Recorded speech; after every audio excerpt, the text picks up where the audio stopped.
setiap ada leader top wanita di atas, itu akan selalu bilang bisa apa? Iya. Itu yang dipertanyakan bisanya apa? Bisa apa? Wanita itu, terutama leader wanita itu punya spesial, bukan berarti mereka lebih dari laki-laki ya. Tapi setiap gender itu punya kelebihan masing-masing. Cuma kelebihan sedikit wanita itu adalah mau nggak mau, walaupun tadi permintaan atasan itu impossible, sulit untuk kita lakukan karena belum pernah gitu. Kita sulit melakukan kan karena belum pernah kita lakukan gitu ya. Betul. Karena kita sudah bilang well noted, jadi pada saat kita mendapatkan satu informasi atau feedback gitu ya, kita proses dulu informasi tersebut gitu ya. Dengan konsep well noted tadi, kita bisa nggak sih mengimplementasikan itu di keluarga? Karena pasti gaya komunikasi kita di pekerjaan dengan di keluarga pasti akan beda kan. Kita mau ikut kegiatan summer camp di sekolah, ibunya udah pro nih sama anaknya, tapi ketika izin ke bapaknya kontra. Buat apa sih nanti anak jatuh apa segala macam. Jadi berantem deh tuh. Gimana tuh menangani komunikasi kepada bapaknya? Dalam dunia kerja berarti kita harus gitu ya, harus selalu mencatat poin-poin penting apa gitu setelah kita berjanji atau kita memberikan kalimat well noted atau acknowledge terhadap apa yang disampaikan oleh lawan bicara kita. Podcast Apindo Kabupaten Bekasi. Halo sahabat Apindo, selamat datang lagi di podcast Apindo Kabupaten Bekasi yang selalu menginspirasi dalam mencari solusi. Hari ini kami dari bidang sosial dan tenaga kerja wanita hadir untuk menyajikan tema-tema unik seputar wanita dan kepemimpinannya tentunya. Bersama saya Indah, dan saya ditemani oleh narasumber-narasumber yang juga rekan dari Sosial dan Akerwan. Ada Ibu Dika Walsa dan Ibu Dewi Mangesti. Beliau-beliau ini adalah woman leader di perusahaannya, HR woman leader, HR leader yang pengalamannya udah banyak banget, udah suhu banget nih di bidang HR ya ibu-ibu ini ya. Bu Dika yang suhu banget. Bu Dewi suhu banget yang udah lebih dari 20 tahun ya berkecimpung di bidang HR dan sebagai HR leader gitu. Dan juga Bu Dika yang walaupun baru 6 tahun tapi saya yakin pengalamannya udah ngelotok banget. Udah gak dipungkiri lagi, ya gak sih? Gimana hari ini kabarnya ibu-ibu? Alhamdulillah, kabar baik. Akhirnya kita berkesempatan ya untuk mengisi podcast hari ini. Semoga kita hari ini bisa memberikan insight-insight ya buat teman-teman sahabat Apindo dimanapun berada. Sharing seputar wanita dan kepemimpinannya, iya kan? Di era yang sangat bombastis ini. Di era yang sangat keren, hebat ini, kita banyak perempuan-perempuan yang berani menunjukkan taringnya untuk sebagai leader ya, berani. Dan tapi pastinya tentunya dalam meniti karir sebagai leader pun pasti ada tantangan-tantangan terbesar ya kan, dalam menghadapi, apalagi kita dalam budaya patriarki yang masih sangat kental sekali, di mana perempuan masih dipandang sebelah mata ya, apalagi kita sebagai pimpinan gitu ya, dalam penanganan konflik di perusahaan ataupun dalam komunikasi di organisasi. Apa sih Bu Dika the biggest challenge-nya berkecimpung di bidang HR dan sebagai leader? Apa tuh? Banyak sih Bu, tapi cuma hal kecil saja ya yang kita sampaikan. Karena menjaga beberapa privasi perusahaan. Betul. Jadi challenge-nya ya hal kecil ya, itu kedisiplinan karyawan. Itu selalu menjadi bukan hanya di perusahaan saya saja, mungkin setiap perusahaan ya mau kedisiplinan itu karena terkait untuk target produksi. Ya. Nah, di sini ketika kita kooperator memberikan teguran selalu melihat ke atas. Nah, masalahnya kalau yang di atas disampaikan ditegur, pasti senioritas itu ada. Pasti. Iya. Dan itu saya masih di bawah beliau. Karena mereka sudah senior kayak Bu Dewi sudah 20 tahun lebih ya di perusahaan yang sama. Seperti itu. Hal itu sih yang hal-hal yang menurut kita sepele tapi sangat urgent buat perusahaan karena di situ ada productivity ya. Nah, itu sih keterkaitannya. Nah biasanya gimana sih Bu? HR kan senangnya bikin kebijakan-kebijakan baru. Beda manajemen, kita yang harus berpikir kebijakan baru apa nih yang kira-kira kita mau implementasikan. Ada apa ya? Ada respon-respon dari leader-leader laki-laki lainnya kah di perusahaan yang agak membuat sebenarnya mental kita sebagai perempuan pun agak menciut ya ketika kita dihadapi dengan leader-leader laki-laki ini. Iya. Kalau yang hadapi sekarang itu leader, bukan mendiskreditkan ya, pria atau laki-laki. Cuma memang di kultur kita budaya Indonesia itu memang selalu begitu. Perempuan cuma sebatas ini. Sudah ditakar gitu ya, Bu Dewi. Itu yang saya dapatkan. Nah, setiap ada leader top wanita di atas, itu akan selalu bilang bisa apa? Itu yang dipertanyakan bisanya apa? Bisa apa? Backgroundnya apa? Gitu. Apalagi saya nggak punya background HR, duduk di HR, walaupun mungkin kemarin sama level, tapi karena pindah posisi. Dianggap pengetahuannya nggak ada di bidang itu. Bisanya apa? Padahal wanita itu punya banyak talenta ya Bu ya, multi skill ya. Betul, setuju. Betul. Punya banyak tangan untuk bisa menyelesaikan berbagai masalah.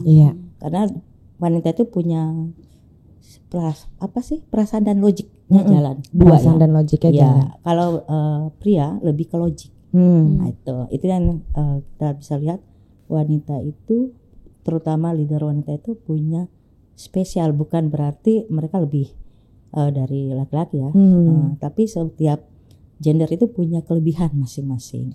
Cuma kelebihan sedikit wanita itu adalah bisa memadupadankan feeling dan logiknya. Kalau saya seperti itu ya Bu Dewi. Seru ya? Seru banget. Seru ya kita ngomong wanita ya. Sampai di Apindo gitu ya, ada divisi yang mengatur atau ya ada divisi tenaga kerja wanita dan sosial gitu ya. Oke. Ada ya, saya boleh ada kontra sedikit gitu ya, di mana sebenarnya dalam hal pekerjaan bahwa yang laki-laki dan perempuan itu sama punya potensi. Kita makanya juga banyak ya dari beberapa yang menyuarakan gitu bahwa harus sama antara hak dan kewajiban laki-laki dan perempuan dalam hal bekerja dan juga kesetaraan upah dan segala macam gitu. Upah dan jabatan. Dan kita bersyukur sebenarnya dengan adanya sekarang dalam beberapa organisasi menerapkan konsep DNI gitu ya, diversity, equity dan inclusion. Disitulah kita bisa memposisikan yang akhirnya nanti yang membedakan antara laki-laki dan perempuan hanya skillnya saja, kecakapannya saja, gitu ya. Nah, kita lah di sini di Apindo ini di tenaga kerja wanita, gimana kita bisa memberdayakan wanita mempunyai skill yang sama, gitu ya, kemampuan, kecakapan dan kompetensi yang sama dengan laki-laki. Gitu ya Bu. Setuju kan Ibu? Setuju banget. Seperti itu. Setuju banget. Iya. Makanya ada kutipan ya, setuju nggak sih Ibu-ibu? Kita tuh dalam perempuan ini dalam kepemimpinannya pasti punya gaya yang unik, ya kan? Seperti yang tadi Bu Dika bilang, kita mengandalkan perasaan dan logik sehingga kita lebih unik dalam penanganan sebuah konflik dan lebih fleksibel. Gitu. Setuju nggak sih Bu Dewi? Jadi kita bisa nempatin gitu, bisa pakai sepatu orang lain ketika kita penanganan konflik, kita bertemu sama serikat, bisa fleksibel itu gitu. Dan akhirnya kemarin kita ngobrol-ngobrol ya sesama rekan-rekan di Nakarwan bahwa ternyata ada satu nih yang mungkin terlupakan ketika kita bertemu dengan atasan gitu ya, atau dengan dalam rumah tangga dan juga dengan nanti dengan parenting, pengasuhan. Ternyata ada satu kalimat gitu yang sangat mumpuni gitu dalam kita dalam berkomunikasi itu bisa menjadi lebih mudah. Apa Bu kemarin Bu? Kita temukan apa Bu? Gaya komunikasi yang kita tentukan itu frasa well noted. Jadi ketika kita bicara well noted. Well noted yang biasa familiar, siap Pak, siap Bu. Gitu kan. Tapi ada ini nih Mbak Indah. Jadi bukan hanya sekedar well noted. Enggak gitu ya. Dan itu nanti ada cara-caranya nih ya. Kita temukan cara-caranya biar well noted itu bukan hanya basa-basi, bukan hanya menghindari konflik, tapi memang untuk menuju penyelesaian solusi. Komunikasi terbuka yang diawali dengan well noted. sebenarnya teman-teman Nakerwan tuh sering banget ngobrol-ngobrol tentang gaya komunikasi apa sih yang paling relevan, paling pas dan cocok bisa kita terapin di dalam pekerjaan gitu ya. Dan seringkali kita kalau komunikasi sama orang tuh seringkali responnya kayak cuma siap Pak, siap Bu gitu ya. Kalau bahasa kekiniannya well noted Pak, well noted Bu gitu. Tapi apakah di balik kata kunci well noted itu implementasinya akan seperti apa sih? Apakah benar akan melahirkan solusi atau action lainnya gitu ya dalam penanganan konflik dan lain sebagainya. Sebagai contoh aja, kalau ada karyawan datang ke HR ya dengan masalahnya misalnya dikejar-kejar pinjol, ya kan, minta bantuan ke HR, gimana caranya itu? Kira-kira dalam penanganan konflik seperti itu apa sih yang biasanya Ibu Dewi atau Bu Dika hadapin sih di perusahaan dan bagaimana sih penanganannya? Mungkin Bu Dewi dulu. Oh, boleh Bu Dika. Oke, ya HR itu semua ya kita pegang ya dari mulai bayi lahir gitu ya kita ngurusin gitu ya. Sampai tadi contohnya pinjol lagi pinjol gitu. Ya. Dalam hal pinjol memang kita tidak bisa berbuat banyak. Dalam arti kita nggak bisa bayarin ya. Iya pasti. Pasti banget. Udah jelas. Ya boleh kita. Ya nanti mungkin contohnya jangan pinjol karena nanti komunikasinya harus dibayar. Harus dibayar ya. Harus dibayar gitu ya. Kalau enggak nanti memang tetap dikejar-kejar. Yang dikejar tidak hanya anaknya tapi juga HR-nya juga dan teman-teman sekantor betul. biasanya. Justru itu sebelum kejadian pinjol. Iya, yang bisa kita lakukan. Gitu ya.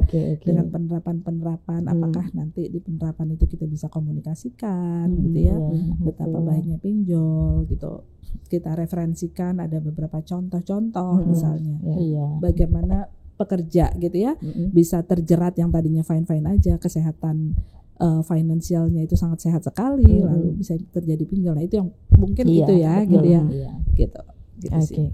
Jadi HR pun pasti akan memberikan tindakan-tindakan preventif ya sebelum ada tertimbulnya masalah.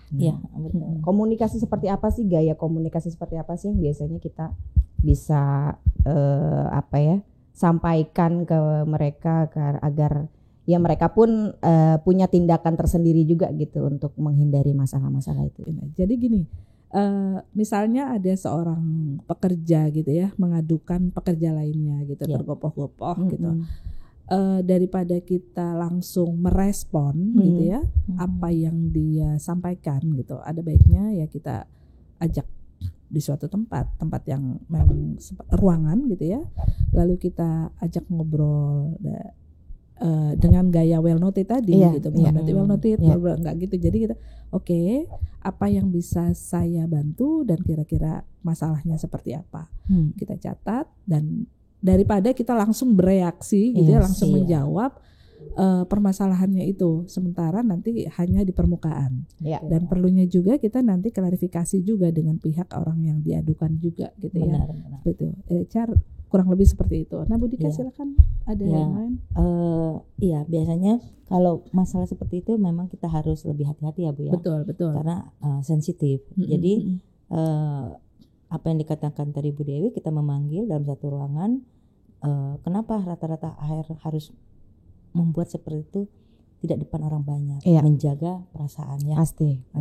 Jadi memanggil, mendengarkan, dengan cukup mendengarkan mereka merasa sudah diperhatikan ya Bu ya. Nah itu masuk dalam well noted tadi juga masuk seperti itu. Jadi yang kita tahap itu mendengarkan, terus menganalisa, terus memanggil pihak yang terkait yang diaduin ya. Itu kita mendengarkan kedua sisi, baru kita bisa menarik kesimpulannya seperti itu sih. Dan menarik kesimpulan untuk konklusi tadi yang itu sangat penting, agreement gitu ya di antara pihak-pihak termasuk kita sebagai HR yang ikut menjadi penengah gitu atau yang diadukan gitu. Jadi mediator kita sebenarnya. Cuma kalau dari apa yang dipaparkan dengan Bu Dewi dan Bu Dika, kayak aku ingat banget sama teknik pause ya. Pause itu bukan berarti sama seperti kita mendelay sesuatu, berhenti temporary dulu sebentar gitu ya. Teknik pause di mana langkah awalnya adalah kita memproses informasi yang kita dapat dulu, kemudian kita mengolah emosi ya di antara para pihak, kemudian kita juga memahami konteks masalahnya, mencari solusi sampai akhirnya adalah eksekusi dalam tujuan solusi itu sendiri. Betul. Ya kan. Nah, balik lagi tadi, jadi untuk well noted itu lebih mengena ya ketika kita berbicara dengan atasan juga bisa gitu ya. Katakan atasan ingin menginginkan sesuatu, kita nggak ready gitu ya. Apa yang kita harus lakukan? Yang ada kita bisa melawan gitu ya, atau kita akhirnya dan kita nggak karuan ngomong macam-macam yang akhirnya menimbulkan penilaian dari atasan itu kurang baik terhadap kita dan kurang mau berpikir atau kurang mau mengerjakan pekerjaan-pekerjaan tantangan gitu ya, challenge gitu ya. Itu kita bilang well noted Pak, saya akan cari solusinya. Nah itu betul, itu pause. Rather than kita harus ribut sama atasan atau melawan atau kita padanannya gitu ya. Jadi ya kita intinya kita langsung berdebat gitu ya, yang tidak ada sama sekali produktif. Lebih baik kita berhenti dulu, pause gitu. Berhenti dulu dan menangkap dulu informasinya. Betul, tangkap dulu, kita proses dulu. Mau nggak mau, walaupun tadi permintaan atasan itu impossible, sulit untuk kita lakukan karena belum pernah gitu. Kita sulit melakukan kan karena belum pernah kita lakukan gitu ya. Betul. Karena kita sudah bilang well noted, akhirnya itu seperti semacam komitmen gitu. Mau nggak mau pasti itu akan bisa karena kita sudah terlanjur bilang baik gitu ya. Jadi nggak bisa mundur ya, begitu Bu, kita datang dan lagi nggak bisa mundur. Begitu kita datang lagi ternyata bisa dong, selesai dong gitu. Itu banyak sih saya selama pengalaman gitu. Komitmen lah ya Bu ya. Jadi akhirnya jadi komitmen. Gitu. Benar.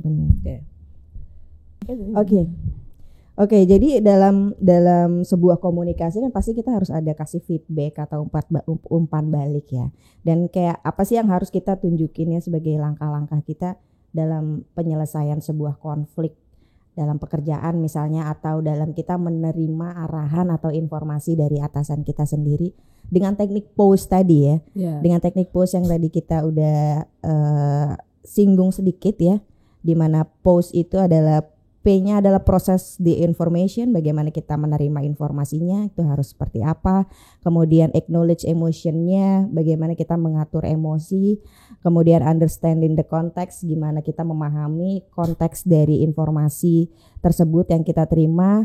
Seek solution, mencari solusi, dan terakhir mengeksekusinya. Execution plan-nya seperti apa. Jadi pause tadi bisa dibikin singkatan gitu ya?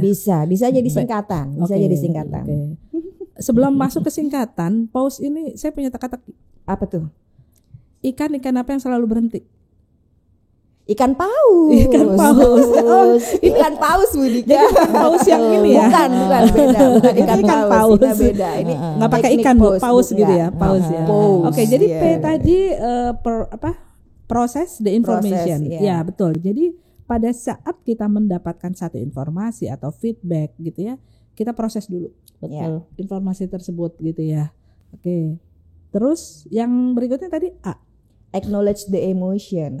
Mengakui gimana sih cara kita ngatur emosi kita gitu ya. Jadi atau lawan bicara kita.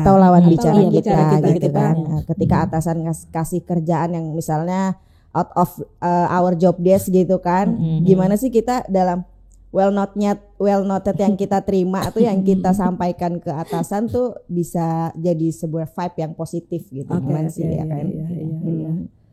Terus lanjut dengan kita mencari solusi. Jadi pause S-nya seek solution ya. Mencari solusi dan terakhir dengan eksekusi rencana. Gimana sih dari hari-hari biasa di HR Bu Dewi dan Bu Dika gimana sih? Apakah juga menggunakan teknik pause yang sama dalam sebuah forum dan komunikasi yang relate sekali dengan yang tadi itu, karena kita nggak bisa, kita kan perwakilan boleh dikata itu orang yang dicari gitu ya, the last resort gitu ya dari karyawan gitu untuk penyelesaian satu masalah gitu. Emang kita mau ke serikat atau ke pengadilan kan nggak juga. Wasting time, wasting betul gitu. Tapi memang sudah tugas HR ya untuk membina hubungan industrial yang harmonis juga kan, bagaimana kita menerima semua keluhan-keluhan dari klien-klien kita, karyawan dan manajemen gitu ya. Dan disitulah ya komunikasi itu sangat penting gitu. Jadi nggak hanya sekedar not hanya memahami atau kita ngerti apa yang lawan bicara kita bicarakan, tapi selanjutnya kita bisa implementasikan ke hal-hal yang memang menjadi tujuan solusi diskusi kita saat itu gitu. Iya benar. Karena HR itu di mindset mereka itu adalah solusi. Iya, solusi. Jadi saya mengadu tepatnya ya ke HR. Mencari solusi. Betul. Karena HR punya banyak macam-macam istilahnya pengalaman sehingga mereka pasti berpikir masalah saya pasti ada selesai ketika berhadapan sama HR. Makanya berarti penting banget ya untuk menetapkan timeline atau jangan nanti kita tampung ya akhirnya nanti sampai meluber gitu ya. Akhirnya mereka nggak akan datang lagi ke kita. Benar. Tapi yang nggak bisa dibungkiri mungkin ya beberapa teman-teman HR pun ketika ya seperti Budika mungkin awal-awal kita meniti karir di HR, kita membangun komunikasi pasti kayak kita agak takut dulu sendiri untuk memberikan respon yang akhirnya tadi kita tampung dulu gitu. Betul. Bu Dewi yang udah suhu banget di HR gimana sih caranya kita biar teman-teman HR juga ngadepin teman-teman karyawan dan klien-klien kita di kantor tuh untuk ya responnya jangan kita tampung dulu gitu. Enaknya tuh istilahnya yang enak yang baik. Sebenarnya untuk tampung tadi kan sama dengan pause sebenarnya. It's okay, nggak masalah gitu ya. Namun yang penting tadi adalah harus di follow up gitu ya. Kan tadi kita udah setuju apapun masalahnya, ya komunikasi adalah solusinya gitu ya. Walaupun ya kita di perusahaan itu kan ada serikat pekerja, ada pekerja, ada yang non anggota serikat pekerja juga gitu ya. Bagaimana kita bisa bersinergi dan akhirnya melahirkan lingkungan kerja yang harmonis gitu ya bersama dengan kita sambil memajukan perusahaan. Nah kita itu selalu kita bilang kepada mereka bahwa kepentingan kita sama kok. Kamu pekerja, saya pekerja gitu ya.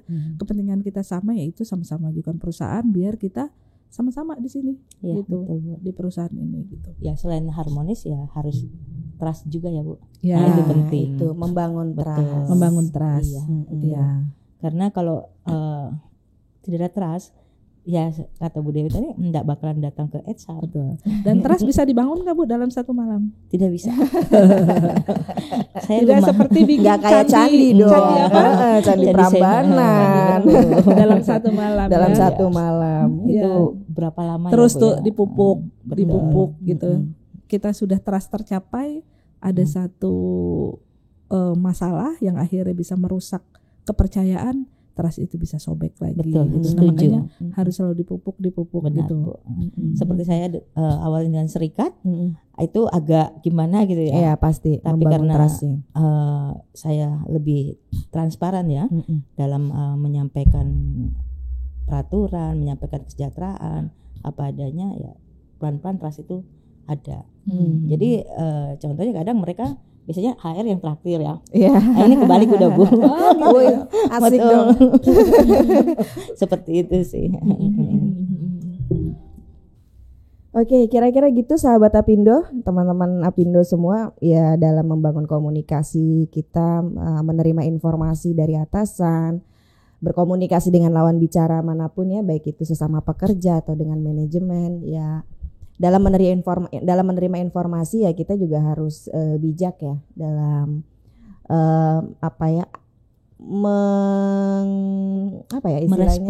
merespon dalam merespon itu semua gitu akan agar timbul hal yang lebih positif lagi gitu kan. Dengan konsep well noted tadi kita bisa nggak sih mengimplementasikan itu di keluarga, karena pasti gaya komunikasi kita di pekerjaan dengan di keluarga pasti akan beda kan, karena akan lebih ada bonding kedekatan, kecintaan kita sama keluarga pasti akan lebih emosional kita, manajemen emosional kita akan lebih dominan gitu. Betul, ya Bu Dika ya. Jadi gimana sih caranya kita nerapin konsep yang sama tapi dengan cara yang ya sangat hangat lah di keluarga gitu kan ya. Gimana cara kita ngerespon anak-anak kalau misalnya lagi tantrum nih, ya kan? Betul. Tantrum. Iya. Dari mulai kecil ya. Dari mulai kecil ya, dari batita tuh udah mulai mereka bisa tantrum gitu. Sedangkan misalnya kita pulang kerja, kadang-kadang kita kayak pengen santai dulu, tapi ternyata tiba-tiba anak langsung berteriak mendatangi kita dengan tantrumnya. Iya tadi siang aku main sama teman gini gitu kan ya. Ya gimana sih kita bisa merespon itu dengan baik gitu ya. Oke. Ternyata menjadi seorang pekerja ya, wanita dengan menjadi seorang ibu lebih sulit menjadi seorang ibu. Betul banget. Itu karena tadi emosional kita lebih dominan itu tadi gitu ya. Ternyata kita banyak hal gitu ya yang mempengaruhi ketika kita melakukan komunikasi gitu ya. Tadi kan karena ada keterikatan gitu ya. Ya. Jadi dan perlunya seorang ibu terus upgrade ilmu gitu. Ternyata kebetulan anak saya sudah masuk kuliah semuanya ya. Jadi saya sudah lewatin masa dari mulai bayi sampai batita, balita gitu ya. SD, SMP, SMA. Jadi dan itu beda-beda ternyata masalahnya. Makanya dulu saya pernah ikut di pengajian gitu bahwa harus berbeda-beda menghadapi anak gitu. Ternyata memang iya kalau kita samain, apalagi kita samain dengan pola komunikasi di kantor gitu ya, wah bisa bubar gitu. Anak bayi nggak bisa well noted, lagi nangis gitu. Mengerti well noted doang, tanpa ada action langsung gitu ya. Namun yang kurang lebih dengan modifikasi kita bisa lakukan sebenarnya itu gitu ya. Contohnya apa Bu Dika? Misalnya? Ya contohnya gini, mereka itu kalau anak remaja ya, kita remaja mungkin ya, anak remaja aja ya. Nah itu kadang mereka kepengen ikut satu kegiatan, yang menurut kita sih untuk buang-buang waktu ya. Oke. Tapi menurut kan, kita ya. Menurut kita. menurut kita. Tapi buat mereka itu adalah ikut kegiatan itu adalah validasi buat dirinya. Gitu pengakuannya. Tetapi bagi kita buang-buang waktu. Nah ketika kita bilang jangan, nggak boleh langsung bilang jangan. Nah, kita masuk mendengarkan. Pakai yang tadi konsep tadi. Betul, pakai konsep tadi. Kita dengarkan, kita amati, cermati, baru kita bisa masuk setelahnya di mana. Nah, itu baru kasih pengertian. Seperti itu sih, Bu. Iya. Artinya begitu dia tadi mau kegiatan, kita hear gitu ya. Kita dengar gitu ya. Kita dengarkan apa sih keluhannya dia. Iya, gitu betul. Ya. Backgroundnya melakukan itu. Ada apa sih Bu, gebetan kan? Iya. Atau dia biar tadi validasi ya. Biar lebih dikenal benar gitu ya. Benar gitu. Betul. Iya. Seperti itu sih anak-anak sekarang kan seperti itu ya. Nah, iya. Kesulitannya kita merespon anak-anak sekarang kan gitu. Kita nggak bisa langsung dengan kata jangan. Betul. Ya kan? Nggak bisa dengan kata-kata yang pasti kita harus menunjukkan empati kita dulu gitu kan ya. Benar-benar memverifikasi apakah kegiatan yang mereka pilih memang benar dan mendatangkan manfaat buat mereka sendiri tentunya ya, nggak hanya cuma buang-buang waktu gitu kan. Kemudian ya bagaimana cara kita juga meresponnya dengan sangat bijak gitu kan. Betul. Ya sebenarnya dengan kita harus satu frame sama dia. Benar. Begitu kita hear gitu, kita dengar, lalu kita berempati yang tadi Mbak Indah ngomong itu benar, karena kita berempati, oh ya udah berarti anak ini memang butuh untuk divalidasi teman-temannya, orang yang paling gaul gitu misalnya. Dan kita setelah itu ya kita harus respect gitu, dan kita acknowledge berarti kan kita acknowledge bahwa oke. Dan artinya acknowledge ya kita menerima, kita terima pilihan dia seperti itu, dan ya kita tetap jadi satu frame jadinya dengan dia, dan itu biasanya tidak ada pergolakan gitu ya, tidak ada ya tadi tantrum lah kalau anak bayi gitu ya, kalau balita jadi lebih itu bisa masuk lebih bisa masuk. Dan dengan gitu kita bisa langsung ngerespon karena kita udah satu frame, kita respon dia, dan akhirnya ya udah yuk kita take action. Di mana sih kamu mau melakukan kumpul-kumpul ini gitu, jangan sampai salah kan. Jadi take action bersama gitu. Take action together bersama gitu. Di mana sih dengan itu jadi kita harmonis. Dan tadi harmonis bukan hanya di di pekerjaan aja, bukan di perusahaan dan hubungan industrial aja, tapi hubungan keluarga ibu dan anak itu wajib banget harmonisasinya dijaga. Tapi setuju banget nggak sih kita tuh sebagai ibu juga ya di rumah ya, kita pengetahuan kita tuh justru harus lebih nggak sih dari anak-anak kita harus ikutan dengan progres zamannya nih. Sekarang anak-anak lagi apa sih kebanyakan? Setuju banget. Makanya tadi saya bilang kita harus ikutin, kita harus upgrade lagi. Dan selain itu, selain tingkatan-tingkatan dari usia anak gitu ya, itu juga lingkungan gitu. Iya. Betul. Coba ibu tahu nggak sekarang artis Skibidi gitu? Nggak tahu. Aku nggak tahu. Coba anak-anak Gen pasti tahu mereka. Sekarang, Masya Allah. Jadi kita tetap belajar terus ya. Tetap belajar terus ya sebagai ibu ya. Benar. Jadi harus mengetahui perkembangan mereka, betul, aktivitas mereka. Dan sekarang juga kan teknologi komunikasi sudah sangat terbuka sekali ya. Semua bisa diakses. Bahkan ya tugas-tugas sekolah pun semua kan sudah by internet.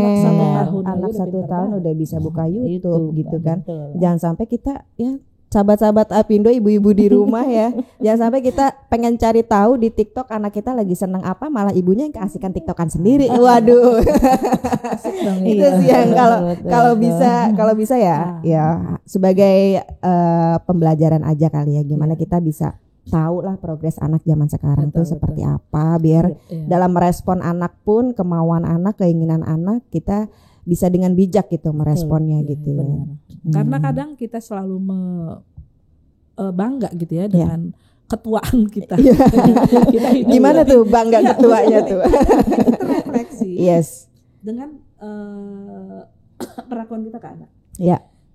Kayak kita pengalaman lebih banyak, kita betul. lebih bijak, kita merasakan seperti itu. Karena kamu belum ngelewatin nih, dulu aku udah lewatin itu dan akhirnya sadar. Kita juga dulu sadar sama kali ya, sadar itu nggak sadar sendiri juga kali ya sadar. Nah, makanya ada situasi-situasi khusus gitu ya. Jika anak marah tuh kita harus ngapain? Dulu ya? Kita ngapain gitu? Pertama kita jangan respon dengan cepat. Nanti yang ada ya nanti kita kayak Maria Carey semua itu. 7 oktav semua gitu. Semua ya langsung nyanyi ya Bu semua. Kita langsung 7 oktav naik gitu ya. Kalau anak marah ya diamkan dulu, kita tunggu waktu berapa menit, kita ambil exhale, inhale gitu. Yes. Itu salah satu well noted kita enggak sih? Well noted kita dalam merespon anak pause, juga kan. Pause dulu. Iya, pause dulu. Kita menit mencerna dulu informasinya apa gitu apa yang disampaikan. Apa yang disampaikan. Kita pause dulu, enggak yang langsung respon. Langsung respon. Karena ini anak kita tawarkan pelukan. Dengan hugging gitu ya, karena mereka dari dulu kan memang selalu nempel di kita ya dari dalam kandungan gitu. Kita siapa tahu akan meredakan gitu.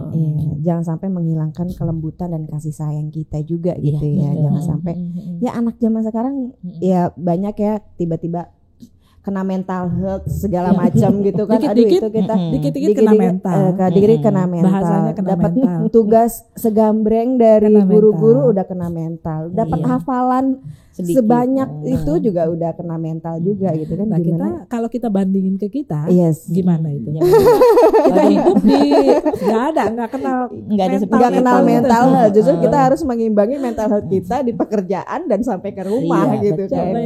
Ketika kita ngomong kamu cengeng amat kayak gitu aja, gimana itu yang terjadi?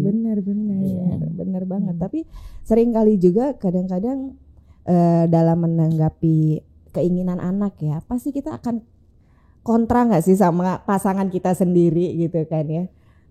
Gara-gara anak bisa jadi kontra. Gara-gara anak jadi kontra. Misalnya anak lagi mengajukan kita, iya Bu, aku mau ikut kegiatan liburan misalnya apa summer camp gitu ya kadang-kadang ya. Kita mau ikut kegiatan summer camp di sekolah. Ibunya udah pro nih sama anaknya, tapi ketika izin ke bapaknya kontra. Buat apa sih nanti anak jatuh apa segala macam. Jadi berantem deh tuh. Gimana tuh? menangani komunikasi kepada bapaknya gitu. Agar kita ya satu misi lah dalam mendidik anak gitu ya, merespon anak. Pakai lagi tadi konsep pause gitu ya kan. Ketika apalagi nanti biasanya yang kontra siapa? Si ibu ya. Iya biasa. Yang nggak mau ya sama anak. Iya 11-12 lah kadang-kadang lah, tergantung lah ya. Tapi kebanyakan ibunya. Kebanyakan ibu karena jauh lebih khawatir gitu kan ya. Coba kan ya suami kan di posisi yang saya kepala rumah tangga nih. Nah, itu gimana tuh caranya ibu-ibu bisa membangun komunikasinya tuh biar smooth gitu sama suami. Pakai yang tadi lagi. Di rumah. Pakai yang tadi lagi yang konsep pause tadi gitu. Ya. Sambil kita apa sih kenapa suami memiliki pandangan seperti itu? Yes. Gitu ya. Pause lagi, kita proses lagi informasi kita, gitu, kita acknowledge juga, gitu ya.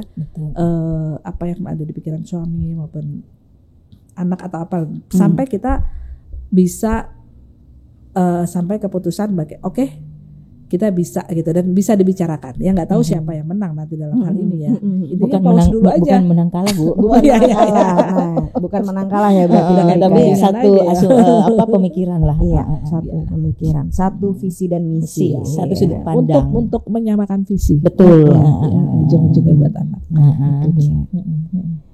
Oke, kayaknya perbincangan kita semakin berat apa semakin ringan nggak sih nih, Cie?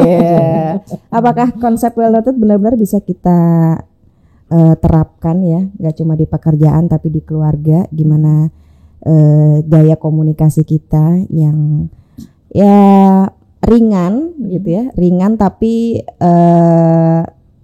mengena gitu dengan lawan bicara kita, baik itu dengan teman di kantor maupun dengan keluarga di rumah. Oke, mungkin setelah ini kita kasih tips-tips kali ya buat sahabat-sahabat Apindo di rumah. Gimana cara kita rangkum kita tadi. Yes, gimana cara kita mengimplementasikan well noted ini sebagai kekuatan kita dalam komunikasi dan gaya komunikasi kekinian kita saat ini. Nah, terakhir nih sebelum kita menutup podcast hari ini dengan pembahasan yang sangat unik banget dan sangat menarik, the power of well noted. Betul. Ada kiat-kiat khusus apa sih yang bisa kita mensukseskan implementasi well noted ini dalam kehidupan sehari-hari kita? Oke, kita summary kan. Kita ada beberapa segmen, di mana segmen untuk dalam dunia kerja, profesional dan di rumah. Dan gitu di ya. rumah. Oke, saya buka dulu untuk tadi yang kita catat bahwa dalam dunia kerja berarti kita harus gitu ya, harus selalu mencatat poin-poin penting apa gitu setelah kita berjanji atau kita memberikan kalimat well noted atau acknowledge terhadap apa yang disampaikan oleh lawan bicara kita. Jangan lupa gitu ya. Selalu catat. Jangan sampai nanti kita lupa cuma ngomong doang gitu ya. Tetapkan timeline gitu ya untuk memfollow up yang jelas gitu sampai sejelas-jelasnya, sampai per hari, jam kalau perlu ya, kalau memang hitungannya itu memang harus lakukan gitu. Dan selalu pada saat kita mendengarkan, berikan gesture yang positif, gesture aktif yang positif, jangan yang kayak ogah-ogahan gitu ya.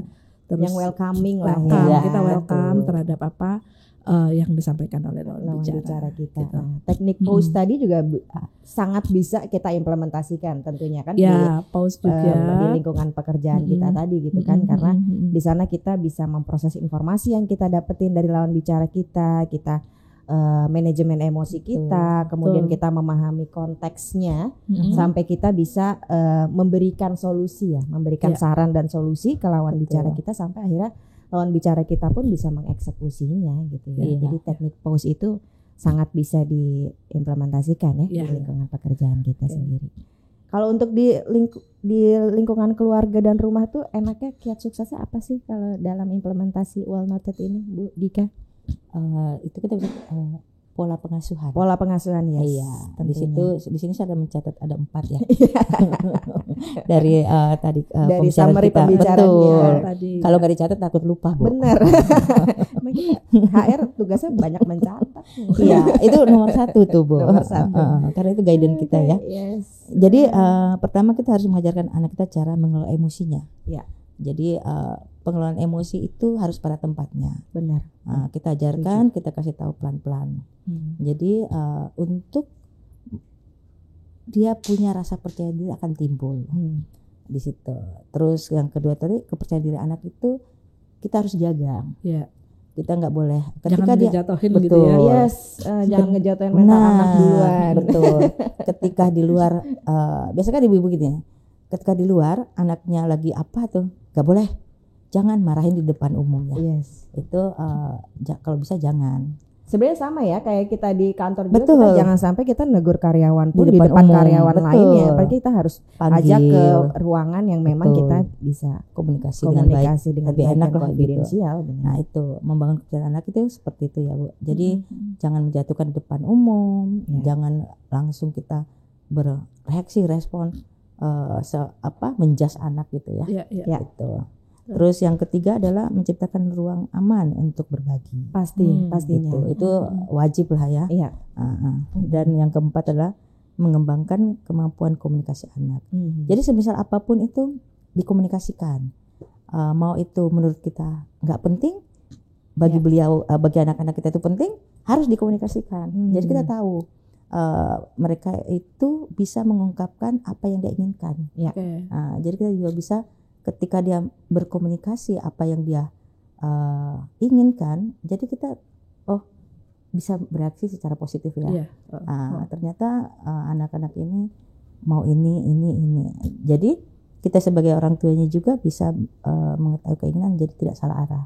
Jadi anak-anak ini setiap mau mengungkapkan sesuatu pasti yang dicari ibunya. Orang pertamanya adalah ibunya. Iya, karena mindset mereka bahwa ketika saya ke ibu, saya akan di notice, diperhatiin, akan istilahnya kalau kata Bu Dewi kan emosional lebih dekat gitu ya. Itu sih yang kita harus bangun buat anak dalam pola pengasuhan. Oke. Ada tambahan dari Bu Dewi? Untuk 2 sudah ya, namun secara keseluruhan gitu ya. Yang terpenting kita hidup itu kan selalu belajar. Belajar dan latihan. Makanya dengan kata-kata practice make perfect gitu ya, dalam hal ini tuh penting gitu ya. Penting banget. Karena kita bisa lakukan latihan-latihan gitu ya dengan cara kita dengan situasi-situasi ringan nanti ketika di kantor gitu ya. Baik itu oleh teman sekerja atau atasan atau nanti di rumah dengan pasangan dan dengan anak gitu ya. Lalu kita evaluasi hasilnya dengan kita menerapkan model komunikasi yang seperti ini. Kira-kira apa hasilnya? Lebih positif, lebih enggak, atau kalau enggak berarti ada yang salah di mana? Kita evaluasi gitu ya. Lalu kita sesuaikan nanti pendekatan karena berbeda ya. Setiap kasus beda pendekatannya, setiap orang beda pendekatannya. Kita sesuaikan saja nanti ketika di lapangan. Dengan kita praktis, ya kita nanti lama-lama akan tahu yang cocok buat kita, buat orang sekitar kita itu seperti apa. Dan selalu tingkatkan kemampuan bahan bakarnya itu bisa kita membaca, bisa TikTok itu banyak juga loh bahan bakar pengetahuan di sana gitu ya. Jadi YouTube ya, Bu, atau podcast Apindo gitu misalnya gitu ya. Akan banyak insight-insight. Jadi bahan bakarnya banyak sekali, jadi tingkatkan kemampuan. Gitu. Seru banget perbincangan kita kali ini. Ada lagi yang ingin disampaikan buat teman-teman sahabat Apindo di rumah yang lagi nonton podcast ini mungkin? Bu Dewi, Bu Dika, silakan Bu Dewi. Terakhir mungkin kita hindari gitu ya, jangan gunakan well noted ini biar tidak red flags. Nah, red flags itu bahasa zaman sekarang tuh red flags, green flags gitu ya. Jadi jangan salah ini jadi ya. Ikutin Betul. Bahasa-bahasa anak zaman sekarang gitu. Hindari well noted itu satu untuk menghindari konflik. Kan tadi kita untuk pause ya, bukan menghindari konflik. Bukan hanya sekedar siap Pak atau siap Bu aja.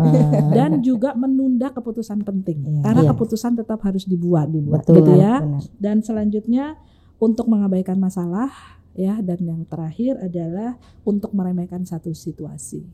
Jadi jangan sampai well noted itu tidak berguna karena kita red flags tadi gitu. Itu dari saya sih Mbak Indah. Oke, dari Bu Dika ada lagi mungkin hari ini sudah kupas tuntas sama suhu HR kita. Saya kayaknya harus banyak-banyak belajar sama Bu Dewi deh. Pasti. Sama, kita kan sama sharing bareng ya. Pastinya seru banget perbincangan kita kali ini. Semoga kita bisa kasih insight-insight buat sahabat-sahabat Apindo di rumah yang nonton podcast kita hari ini ya kan. Semoga the power of well noted ini jadi sebagai salah satu gaya komunikasi kekinian, bisa kita gunakan cara komunikasi kita yang baru yang kita bisa terapin dalam hubungan sosial manapun, baik di lingkungan kerja maupun di lingkungan keluarga. Oke, terima kasih sekali lagi untuk para narasumber Ibu Dewi Mangesti dan Ibu Dika Walsa dari bidang sosial dan Nakerwan Apindo Kabupaten Bekasi. Buat sahabat-sahabat Apindo di rumah, jangan lupa subscribe, like, and share setiap podcast-podcast Apindo Kabupaten Bekasi tentunya. Dan terima kasih untuk ketua dan teman-teman dari bidang 7 yang sudah memberikan kesempatan kepada kita ya mengisi, dan ikut hadir juga di sini. Ikut hadir ketua bentuk support ya. Support betul. Ya, tentunya. Oke. We are signing out, sampai ketemu lagi di podcast Apindo Kabupaten Bekasi lainnya yang selalu menginspirasi dalam mencari solusi. Bye. Podcast Apindo Kabupaten Bekasi.